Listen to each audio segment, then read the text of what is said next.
Anyway, I'm a physician here in Lake Jackson. I deliver babies for a living, but I also do an investment letter. It's called the Ron Paul Survival Report, and I put that out on a monthly basis. I've heard of that. Which is a gold-oriented newsletter, but it's also expressing concern about surviving in this age of big government, where there's a lot of taxes, a lot of regulations, and attacks on our personal liberties.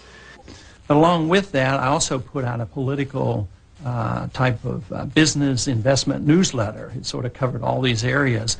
And it covered a lot about what was going on in Washington and financial events, and especially some of the monetary events. Since I had been especially interested in monetary policy, had been on the banking committee, and I'm still very interested in that subject, that this newsletter dealt with it. This has to do with the value of the dollar, the pros and cons of the gold standard, and of course the disadvantages of all the high taxes and spending that our government seems to continue to do.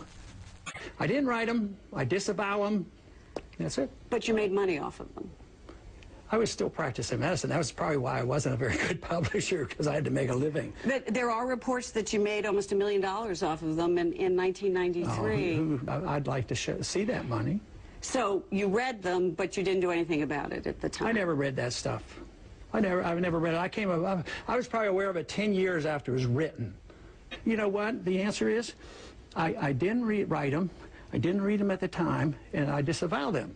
That is the answer.